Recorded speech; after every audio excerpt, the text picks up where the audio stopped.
Welcome to Waba's Songwire. Today we're talking about Stephen Sim's recent decision regarding the controversial RM10,000 fine for job vacancy reporting. I mean, if you follow Malaysian policy, you have to just admire the speed of this. This wasn't a slow tweak. No. It was a dramatic high-stakes U-turn. Just last week, the lower house, the Dewan Rakyat, they approved this major amendment. Right. And now, boom, the Human Resources Ministry isn't just adjusting it, they're pulling the emergency brake completely. It's a really crucial moment. Yeah. It shows how fast policy can change when that public pressure really mounts. So let's get into the specifics. What exactly was this bill? Okay, so we're talking about the Employment Insurance System Amendment Bill 2025. And the whole controversy, the real flashpoint, was Section 45F4. Section 45F. Exactly. It proposed a mandatory 10,000 ringgit penalty, a flat rate. And that was for any employer who failed to do what exactly? For failing to report their job vacancies to the Social Security Organization before they even started the hiring process. That before part is key, isn't it? That's what turned it from a simple rule into, whoa, a huge financial threat. It absolutely is. I mean, Yeah. The government's intent was pretty clear. They want better real-time data to match job seekers with jobs. It makes sense on paper. But the tool they chose, a mandatory RM10,000 fine for what could be a simple slip-up, a lot of people saw that as just weaponizing paperwork. That's a perfect way to put it. When you make a penalty mandatory and flat, so it's the same for a huge corporation as it is for a small family shop, Right. you create this massive operational risk. So, okay, put yourself in the shoes of a small business owner. You're the backbone of the economy, right? Let's say you're running a small factory, maybe trying to grow a tech startup in Kuala Lumpur. You need to hire 10 people fast. What is a RM10,000 fine for forgetting to file paper for one of those jobs due to your bottom line? It's a huge exposure for such a minor lapse. And that's where the outrage came from. It wasn't just some background grumbling. This was immediate and intense. Oh, it was a firestorm. The business community mobilized almost overnight. The Federation of Malaysian Manufacturers was one of the loudest voices, right? They were front and center. The FMM represents a huge slice of our economy, and their argument was really well articulated. It was twofold. First, the penalty was just overly punitive. Disproportionate. Completely. And second, they argued the whole approach shouldn't be punitive at all. They basically said, look, find a non-punitive way to do this. Maybe a warning system or a tiny administrative fee. Not a flat RM10,000 fine that could literally bankrupt a small business. Exactly. And let's not forget the core issue. You had to report the vacancy prior to every single recruitment process. Right. I mean, if you've ever had to hire someone because a key employee just up and quit, are you really going to pause everything to log into a government portal? Or are you going to get the best candidate before they accept another offer? That's the reality. That prior to recruitment clause sounds like an administrative nightmare. For some sectors, it was unworkable. Think about logistics, retail. They have high turnover. They're constantly hiring drivers, cashiers, warehouse staff. So it wasn't a one-time thing. Not at all. It was for every single hire. A new manager, a cashier you need to replace, an intern. Each one needed a separate report filed beforehand. The risk of that RM10,000 fine for each failure was just. Yeah. It was seen as unmanageable. So this all explodes, and then the political pressure starts building. It wasn't just coming from the outside, from business groups, was it? No, it quickly became an internal political issue.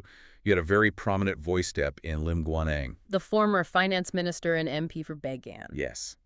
And when he speaks on economic matters, people listen. His intervention was pivotal. It turned this from a business complaint into a political crisis the government couldn't ignore. And what did he demand? He didn't just ask them to reconsider. No, he was very specific. He called for the complete repeal of that RM10,000 fine provision. The entire clause. Gone. And he even suggested how to do it. He called for the upper house, the Dewan Negara, where the bill was headed next, to send it right back to the lower house for a full do-over on that section. Which is a huge deal procedurally. That's like hitting the reset button after you've already crossed the finish line. It's a massive political signal. It basically says this bill, even though it passed, is fundamentally flawed. That created immense friction. So with that kind of pressure, Stephen Sim had to act fast. He really did. He took the, I think, very unusual step of personally bringing this specific issue to the cabinet meeting right after it had already passed the lower house. That's incredibly fast. It is. It shows he acknowledged the concerns immediately. This wasn't about saving face. It was about damage control and, listening. So what was the final decision from the cabinet? Did they just reduce the fine? Is a full reversal. The cabinet agreed with the Human Resources Ministry's proposal to completely void the fine provision under Section 45F4. Void, not amend, not reduce, just gone. Wiped from the bill, they removed the entire penalty mechanism. That's a huge concession. And Stephen Sims' justification for it was very telling about the Madani government's philosophy. It really was. He framed it perfectly. He said that the implementation of any policy must, and I'm quoting here, align with industry realities while also benefiting all parties. That phrase, align with industry realities, is so important. It's everything. It basically says good intentions aren't enough. The way you implement a policy has to be pragmatic and economically viable for the very businesses you expect to comply. And that's a big shift, right? It suggests a move away from just top-down enforcement. I think so. The Madani framework, at least in this case, seems to be about partnership. It acknowledges that if a powerful group like the Federation of Malaysian Manufacturers says a policy is unrealistic, the government has to listen, withdraw, and consult. It's about maintaining confidence. Exactly. They chose to adjust quickly rather than stubbornly push through a law that was already causing so much anxiety. For a business owner, that's a positive signal. So, legislatively, what happens now? The bill is sort of in limbo. It is. The immediate consequence is that the planned tabling of the bill in the Dewan Negara is off. It's been postponed. Deferred indefinitely, basically. Yeah, until this section is fixed. And that leads to the next step, which Stephen Sim was very clear about. Consultation. Intensive consultation. He specifically promised to engage with stakeholders, employers, and employees to make sure whatever comes next is actually workable. So they learned their lesson. You can't just drop a punitive law on businesses without getting their buy-in first. They definitely did. And the timeline reflects that. They're not rushing it. The refined bill is now expected to be retabled in Parliament sometime next year. So 2026. Potentially. Yeah. It gives them a good year to get this right.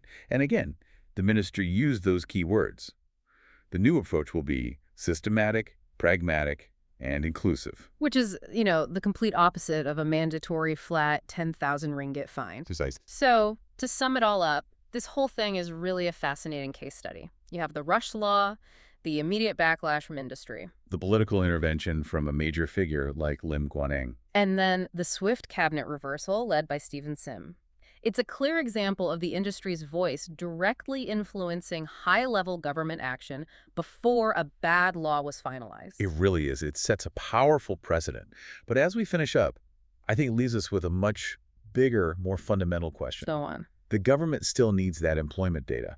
So the challenge for you, the listener, to think about is, how should they get it? Does any kind of penalty system work, or does it just create resentment? Even a smaller fine. Even a smaller one. What is the right balance between enforcement, which you need for good data, and voluntary cooperation from businesses?